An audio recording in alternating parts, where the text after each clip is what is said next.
Buenas noches. Gracias por llegar con nosotros hasta el final del año. Si te perdiste alguna de las historias inéditas de la mega recopilación, aquí están. También están si las quieres escuchar por separado. Prepárate, apaga las luces o cierra los ojos. Ponte tus audífonos y que venga la oscuridad.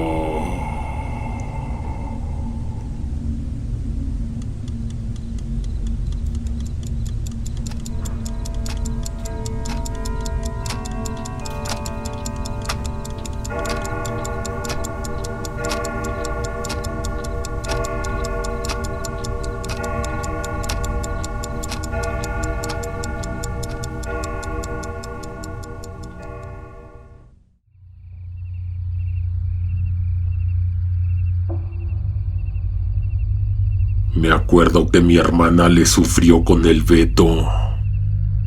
Ella sabía desde el principio que era infiel, así lo conoció, pero se hizo mensa porque le gustaba mucho y él le prometió que iba a cambiar.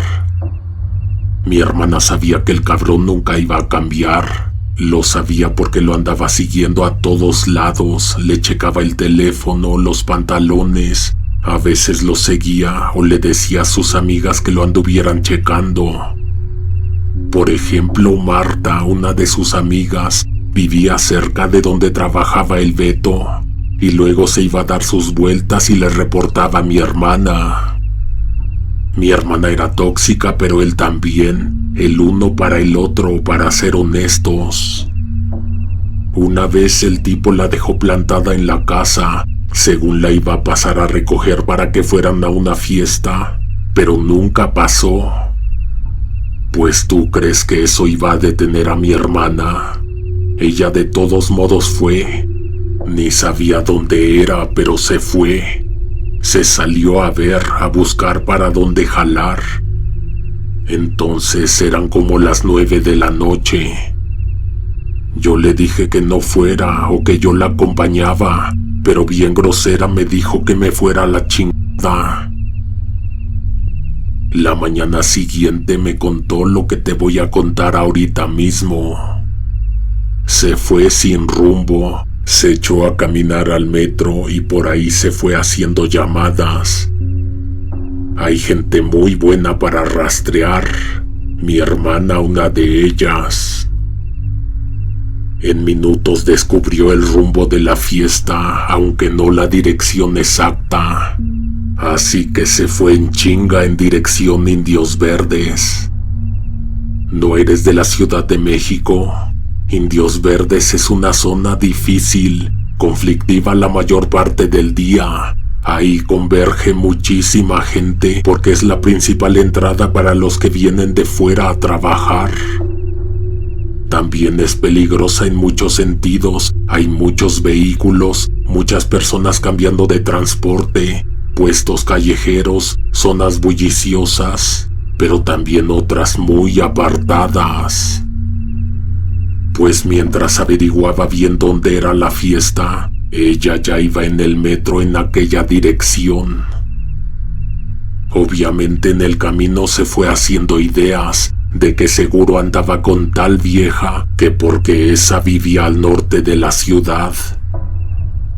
Llegó como a las 11 a la terminal, salió del metro y se internó en el paradero. Para ese momento, ella ya sabía perfectamente dónde era la fiesta. La cosa es que no sabía ni cómo moverse por allá, porque esos para nada eran sus rumbos, pero se tomó un taxi, pidió que la llevaran a Acueducto y Río de los Remedios. La fiesta estaba a unas calles de ahí. Para su mala suerte no pudo llegar directo porque ya no tenía batería. Se la acabó en el camino con la investigación que hizo. De todos modos, no había pierde. Tú sabes que es muy fácil saber dónde hay una fiesta. Puedes darte cuenta por la gente que se sale a fumar afuera del evento o porque hay muchos carros en la calle, o por el retumbar de la música en las casas vecinas. Pues mi hermana se bajó del taxi y se echó a caminar. Iba muy bien arreglada. Te digo que este gañán la dejó esperándolo, lista para salir. Las calles estaban tan solitarias que empezó a sentir raro, como que la veían, como que la seguían, que se escondían pero que la estaban observando. Tal vez no había nadie, pero creo que sabes a qué sentimiento se refería. Cuando estás en un lugar liminal donde debería haber gente, pero no hay nadie. Dijo que solo se escuchaba el taconear de sus zapatos y nada más. Para ella eso era preocupante porque estaba poniendo mucha atención de escuchar ruido de música en bocinas tronadas, pero nada. Dio vuelta en una calle y salió a otra que parecía que ya la había caminado. Cada 10 pasos revisaba su teléfono, olvidando que se había quedado sin batería. Ya no sabía ni para dónde estaba Acueducto. No se escuchaban ya ni los carros que pasaban de repente a gran velocidad por Río de los Remedios. ¡Qué lugar tan raro para una fiesta!, se decía para no pensar en que seguramente ya estaba perdida. Y todo por andar tras de aquel desgraciado. No niego que yo también he hecho cosas estúpidas por amor, que levante la mano aquí el que nunca. Perdida, perdida no estaba. No te puedes perder en la Ciudad de México. Te encuentras a alguien, preguntas para dónde está el metro y ya está. Pero dijo mi hermana que no había nadie para preguntar y que ella no quería el metro, quería ver dónde chingado se había metido el Beto y por qué la dejó plantada y por qué le apagó el celular. Dio tantas vueltas durante tanto tiempo que dijo que sintió que era hora de volver. No podía saber la hora, pero se sentía como que eran más de las 12 de la noche. Entonces encontró a una muchacha sentada al borde de una banqueta. Estaba muy arreglada, tal vez sabía algo de la fiesta. Mi hermana le preguntó. La muchacha le dijo que no sabía, que no tenía idea. Entonces se atrevió a decirle que su novio la había plantado y que andaba por acá y que seguro estaba con otra, como para ver si aquella sentía empatía y se ofrecía a ayudar. La muchacha se quedó sentada en la acera. Se mostró desinteresada todo el tiempo. Solo levantó la mirada y le preguntó a mi hermana que si ya había visto qué hora era. Se lo dijo con un tono de juicio, como si ella no estuviera también en la calle a la misma hora y seguramente haciendo algo igual de cuestionable que lo que estaba haciendo mi hermana. ¿Y el metro, amiga? La otra, con el mismo desinterés, le dijo que iba a tener que caminar mucho, que no había ninguna estación cerca. La persona no estaba siendo de mucha ayuda y de hecho, esa interacción le empezó a meter desesperación a mi hermana, quien entonces dio las gracias y se dio la vuelta. No le andes rogando, le dijo la muchacha. Mi hermana ni se detuvo. Claro que era un buen consejo, pero uno que ella no estaba dispuesto a tomar. Roberto te está engañando. Mi hermana se detuvo en seco. Ella no le dijo que se llamaba Roberto. Se dio la vuelta toda confundida, pero también encendida, con el ¿cómo sabe su nombre? En la punta de la lengua. Pero cuando volvió la mirada, esta persona ya no estaba. No había nadie en la calle ni en la banqueta. En esa parte no había carros y las casas, ninguna había abierto ni cerrado su puerta. Mi hermana me juró por mi abuela que le había hablado un fantasma. Le dio escalofríos y ahora sí estaba más convencida de que mejor mañana le armaba mega pancho en lugar de andarlo buscando en esas calles que por las altas horas de la noche se veían tenebrosas. Caminó hacia donde su intuición le dijo que era la avenida. Creo que habría visto pasar un coche a lo lejos. Traía para tomar un taxi, ya no al metro, sino hasta su casa. La gran tonta llevaba bastante dinero, porque ella ya trabajaba y además siempre le andaba invitando todo a aquel. Su intuición nunca le fallaba, así como estaba segura de que no había pasado por ella porque andaba de cabrón. También adivinó cuál era la avenida, por fin. Ahí podría esperar a que pasara un taxi o echarse a caminar hasta otra avenida más grande o, por qué no, intentar una última vez lo de la fiesta, pero esta vez sin alejarse tanto. En eso vio a la muchacha con la que había tenido una decepcionante interacción, la que juraba que era un fantasma. La vio parada en la orilla de la banqueta, como a unas 12 calles de donde la vio la primera vez, y no parecía un fantasma. Estaba muy descubierta, tenía buen cuerpo, era muy guapa y mi hermana lo notó desde un principio, pero como le había caído gorda, se hizo como que no. Pasó un carro y la muchacha le hizo la parada. Era una trabajadora nocturna. Mi hermana vio con desconcierto que el carro que venía transitando la avenida bajó la velocidad, estuvo a punto de detenerse y como que dio un enfrenón, se le apagó el carro. El tipo se veía espantado. Mi hermana se empezó a asustar también. El hombre nervioso no podía prender el carro y se persignaba y se volvía a persignar, hasta que arrancó y se fue. Mi hermana se fue también, al parecer no estaba viendo lo mismo que veía el conductor. Y la verdad es que no sabía ni por qué, pero ella ya había decretado que aquella muchacha era un fantasma. Y precisamente se lo estaba demostrando esa inquietante escena. A lo lejos atrás, escuchó que la mujer le gritaba por su nombre.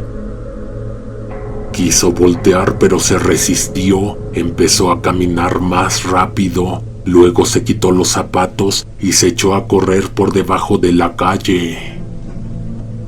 En un momento sí volteó porque dijo que con mucha claridad sintió que la mujer venía tras de ella, también descalza.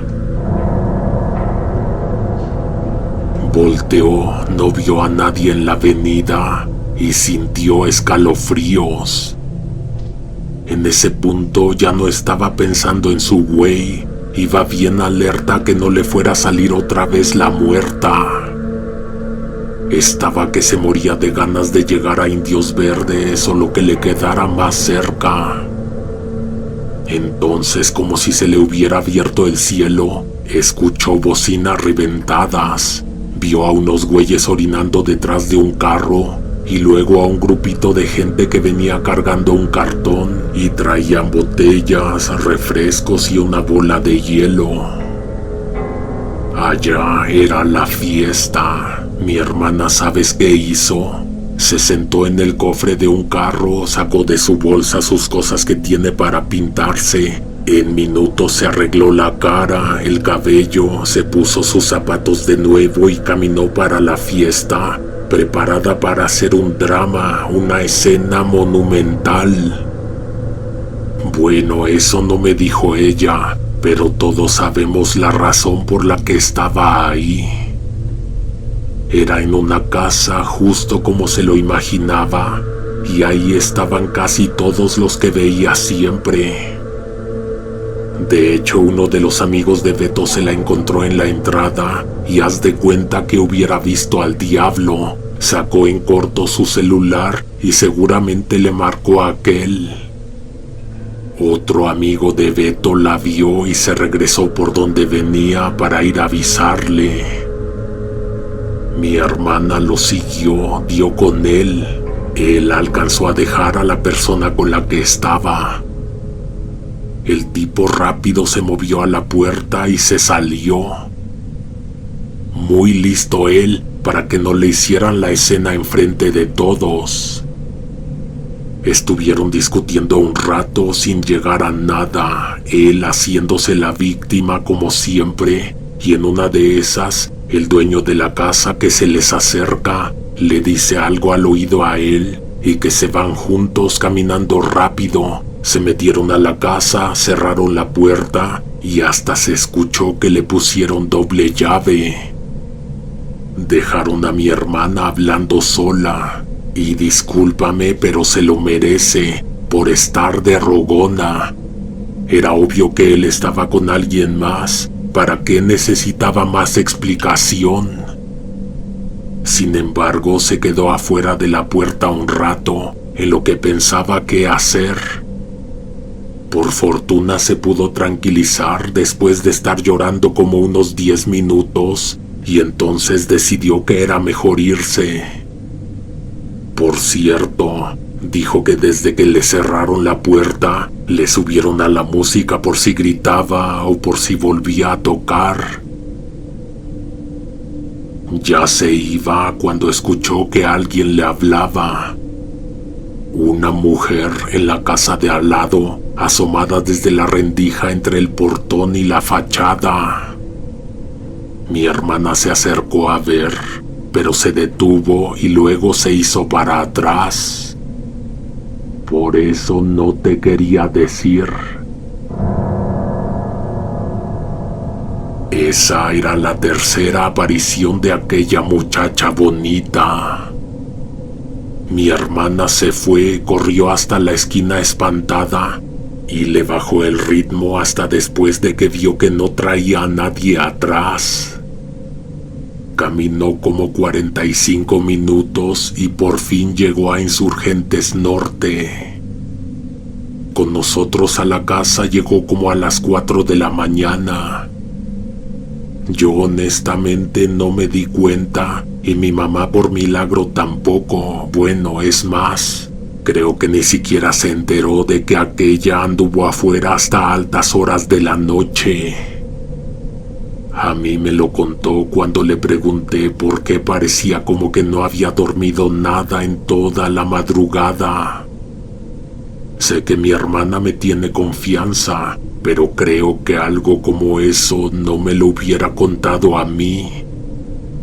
Más bien parece que esa vez necesitaba sacarlo, porque creo que no solo estaba nerviosa por lo del novio. El encuentro con esa aparición la dejó tan conmocionada que a cada rato tenía sobresaltos. Siento que se arrepiente de habérmelo contado, porque algo inesperado pasó después. Mi hermana le estuvo mensajeando al otro día al tipo este. Te juro que estoy seguro de que ella iba a ser la que le iba a pedir perdón, pero este no le respondió mensajes ni llamadas en todo el día, y como por 3 días seguidos. Hasta que nos enteramos de que lo habían matado. A él y a una mujer con la que venía que por quitarle sus pertenencias, y después como a la semana que encontraron sus carteras y teléfonos intactos aventados detrás de un arbusto, como si hubiera sido solo para hacer la finta. Mi hermana un día me dijo sin mirarme a los ojos que no fuera a creer que ella había tenido que ver. Yo te juro que no creo que ella lo hubiera hecho. A partir de entonces, si salía el tema, Ella lo cambiaba y siempre lo evitaba.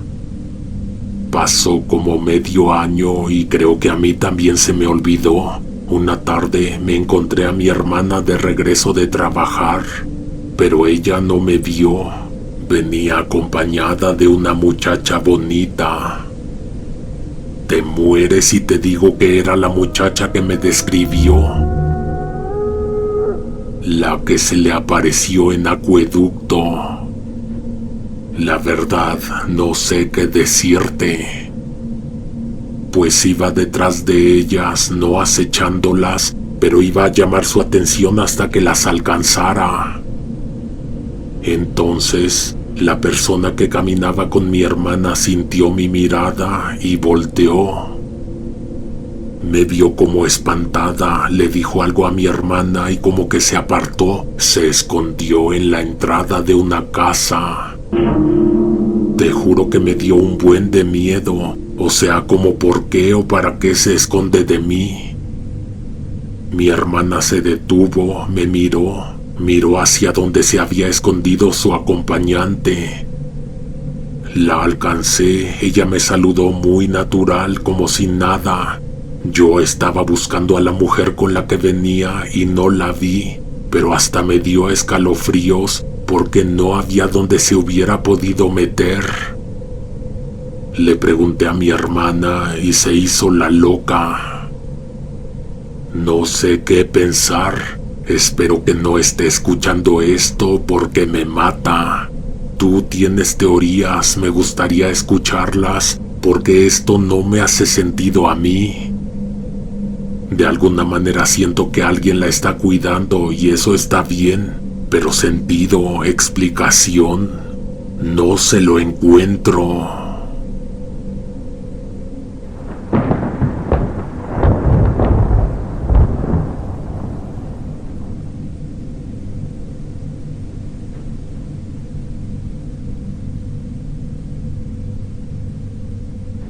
Te voy a contar algo que le pasó a uno de mis hermanos. Él es mucho más grande que yo, me lleva como 11 años. Entonces él estaba chico y yo ni siquiera había nacido. En ese entonces estaban solo los 3 mayores, todos como de la misma edad. Esa noche mi mamá estaba caliente y caliente la comida, porque en cualquier momento iba a llegar mi papá y no llegaba y no llegaba. Y entonces se hizo de noche. Cuando escucharon que venía metiendo el carro, mi mamá mandó inmediatamente a mi hermano a comprar una coca de vidrio de las que le gustaban a mi papá. Memo dice que les dijo a sus hermanos que lo acompañaran, pero lo mandaron a la goma, que fuera solo, que a poco le daba miedo porque era de noche.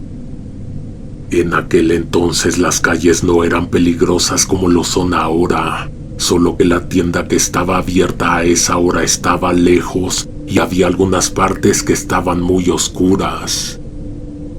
Entre chamacos se asustaban con que ahí se aparecía la Llorona o la mujer sin manos. Cuando ya se iba Memo, se les ocurrió a los otros 2 decirle que no se fuera a asustar si se le aparecía el hombre alto. Pues claro que se fue con paso rápido, sin mirar a los lados, apretando fuerte el billete que le dieron para comprar el refresco. Unas calles adelante, pasó por donde decían que se escuchaba el columpio de la niña, pero no vio nada. La verdad es que nunca había nada, eran puros cuentos que se inventaban los chamacos. Llegó a la tienda, compró su coca y se fue tranquilo porque todo había estado bien. Había estado bien de ida, la cosa fue de regreso. Cuando venía a medio camino, pisó algo entre suave y duro que no vio porque venía distraído con alguna idea, pero como que se le patinó un poco el pie. Sintió cómo se sentiría si le pisara sin querer la mano a alguien. Se detuvo y volteó a mirar el suelo para ver si no había sido una caca lo que acababa de pisar. Era una mano, de hecho. Era una mano humana separada del brazo y de un cuerpo. Mi hermano se echó a correr, casi se le resbala la coca y como era de vidrio, hasta cerró los ojos, pero la pudo agarrar de la punta, aunque la corcholata le lastimó la palma. Pero pues de menos no se rompió. Pero no mames, una mano. Se regresó y vio que la extremidad había sido separada con un corte preciso. No como si se la hubiera arrancado a alguien. Hago cuentas y nunca he visto algo así. ¿A quién se le cae una mano y la deja en la calle? ¿O quién se la corta o la pierde y no la busca? Mi hermano pensó en algo que le habían dicho antes mis primos. La camioneta que transporta manos. Seguro a ellos se les cayó. Se fue para la casa apretando entre sus manos el refresco, porque imagínate la regañiza que le iba a poner mamá si llegaba con las manos vacías. Entró a la casa, saludó a papá, le regresó el cambio de su billete a mi mamá y de inmediato fue a ver a mis otros hermanos. Les dijo que vio una mano en la calle, una mano cortada. ¿Dónde vamos? Sin pensarlo, allá fueron los tres, todos emocionados y también un poco aterrados, dice Memo. Cuando ya estaban por llegar, no vio la mano en donde la había visto, pero siguieron caminando. Memo dice que hasta empezó a rezar en voz bajita que no fuera la mala suerte de que la mano se la había llevado un perro, porque de chismoso no lo iban a bajar sus hermanos. Se la iban a perdonar a base de coscorrones o de corretiza, porque así se llevaban de pesado aquellos tres. No estaba donde la dejó, pero sí estaba como a unos 10 pasos adelante. A lo mejor alguien la bateó, o tal vez se la intentó llevar un gato. O se fue caminando sola. Carlos se fue a buscar un palo para moverla. Al principio no se atrevían a tocarla, y después hasta la levantaron y se la andaban aventando. Memo dice que él no quiso tocarla. De hecho les dijo que ya la dejaran, que no se ponían a pensar a quién le pertenecía. La mano tenía un corte limpio, como si lo hubieran hecho con una sierra. Aún así, seguía sin haber explicación de por qué estaba ahí. A alguien se le salió de la bolsa. Justo por esos años, dice mi hermano, había sonado la noticia de una persona que agarraron en el metro, que traía una bolsa llena de manos de mujer. Sin embargo, esa era una mano de hombre. Era tosca, seguro le había pertenecido a un sujeto grande.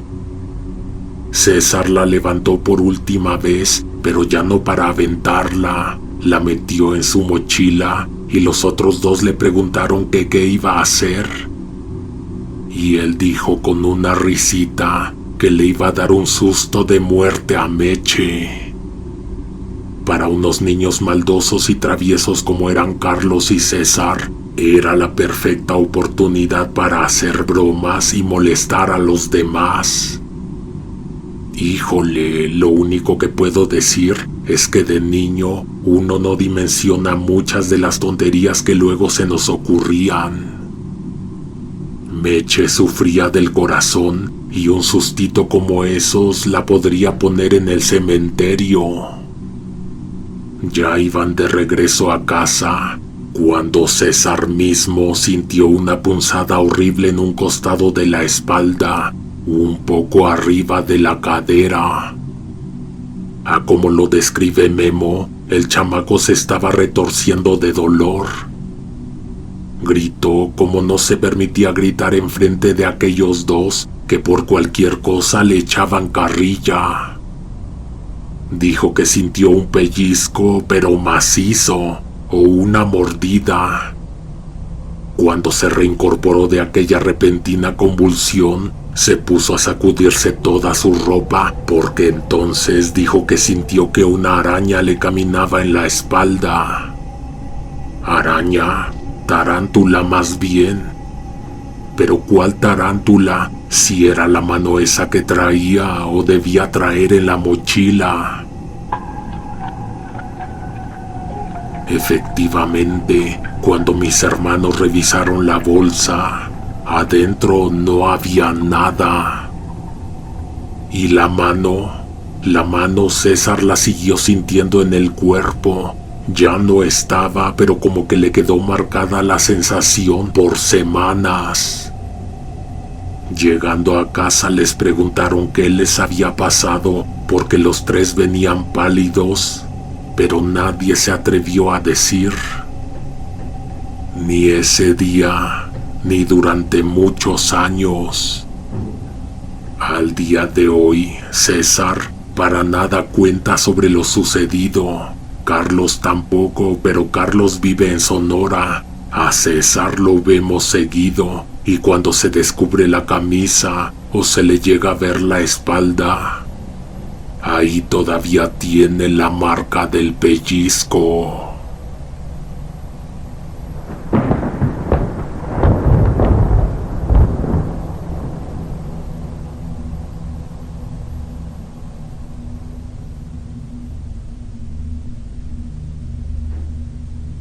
¿Cuál es tu evento canónico de cuando eras niño que tú digas, esto marcó el resto de mis días de infancia? Yo te voy a contar algo que me pasó a mí y a unos amigos. Hasta creo que podría decir que ese evento hizo que hasta el día de hoy sigamos siendo compas.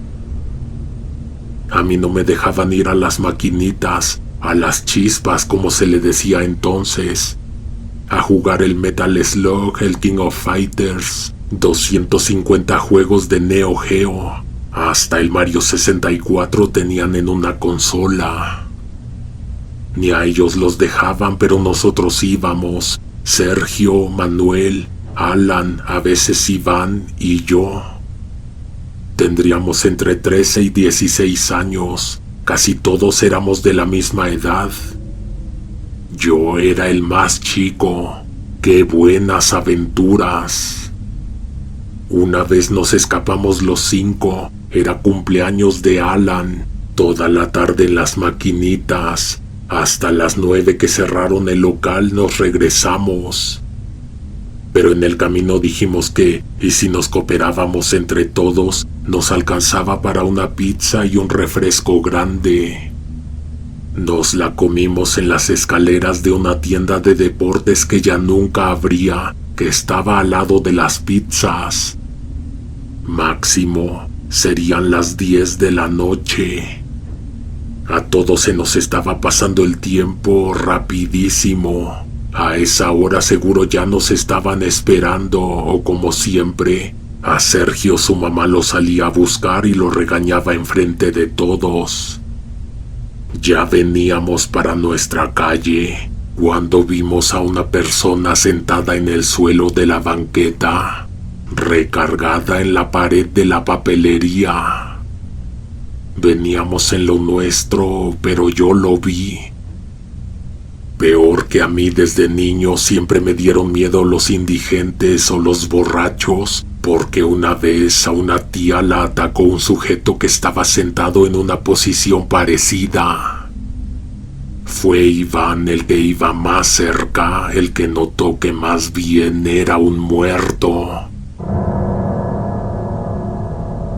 Nos hizo que nos acercáramos y pues nos llevamos un sustote, porque pues ninguno de nosotros había visto un muerto, ni en fotos, y aparte la hora y que estaba oscuro, y que siempre nos estábamos espantando entre nosotros, y pues esa era la oportunidad perfecta, pero la verdad es que verlo se sentía mal.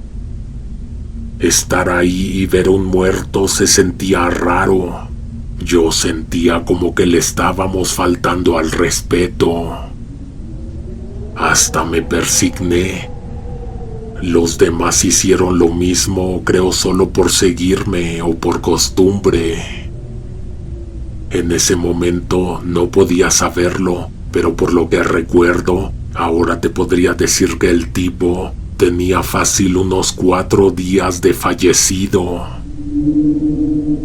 No se murió ahí definitivamente.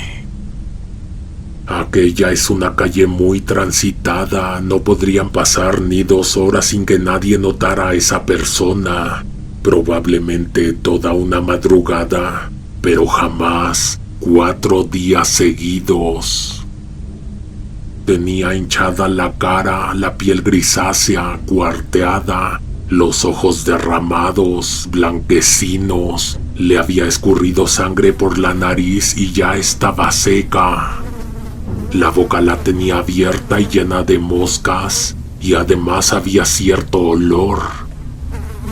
Nos quedamos 10 segundos máximo, pero mi mente hizo un registro muy certero. Una imagen con calidad fotográfica que se iba a quedar grabada en mi mente para siempre. Uno de ellos hizo un ruido con la boca y con las manos, y la reacción de todos fue echarnos a correr. Muy machitos, ¿no? Alan fue el único que nos echó a correr, y que cuando nos alcanzó nos empezó a hacer burla, que éramos unas nenas. Más bien él no podía correr, pero estaba prohibido burlarse porque era una condición real que tenía en los huesos. Por fortuna, al día de hoy ya lo operaron y vive mejor. Llegamos a casa y obviamente no dijimos nada. Me regañaron por andar tan tarde en la calle, pero cuando dije que era cumpleaños de Alan, como que me dieron chance. Pude dormir a pesar de la impresión de ver el cadáver. Sin embargo, en cuanto concilié el sueño, empecé a soñar con esta persona. Soñé que andaba en las calles y a donde sea que fuera volví a ver a ese sujeto. En cada esquina estaba de nuevo, como si me siguiera pero se adelantara.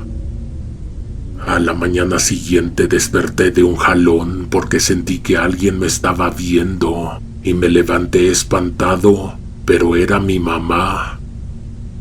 Me dijo que como a las 3 de la mañana tocaron la puerta y obvio ya todos estábamos dormidos. Yo ni me di cuenta, no me despertó el ruido, pero mi mamá sí y fue a ver y era un tipo que andaba buscando a un niño, a un chamaco que le había robado su bolsa. Mi mamá dijo que ni lo dejó terminar y le dijo que iba a marcarle a la policía. Y sí, cuando mi mamá les marcaba venían en chinga, porque en ese entonces era muy amiga de uno de los patrulleros, que además le cerró la puerta en la cara al tipo porque se veía raro y olía feo y le andaban las moscas. No me lo dijo en ese entonces para no asustarme, pero después contó que cuando cerró la puerta se puso a rezar un Padre Nuestro y le estuvo besando la frente a su virgencita toda la noche, porque jura que era un muerto el que había tocado la puerta. Pero dime por qué te estaba buscando, me dijo mi mamá viéndome a los ojos. ¿Qué bolsa le robaste? Estaba en blanco, mudo, sin saber qué decir. El muerto tenía una bolsa, pero yo no se la agarré. Pensé en Alan. Claro, Alan se quedó. Sí estaba muerto, yo estaba seguro de ello, pero entonces, cómo se levantó, cómo sabía dónde vivía yo en ese entonces, por qué no habría ido a tocarle a casa de Alan. Cuando nos reunimos los 5, ¿qué crees? Que el muerto solo me fue a ver a mí y a Sergio, pero que a Sergio le fue mal, porque su mamá lo agarró a chanclazos por la mañana. Alan había estado callado. Di algo, ¿qué le robaste al muerto? Alan sacó un fajo de billetes. Eran como 20,000 pesos. Cuando yo tenía 13 años, nunca había tenido ni 500 pesos en una misma mano. Alan nos repartió a cada quien 2,000 y él se quedó con el resto. Vámonos a las maquinitas, nos dijo, yo invito.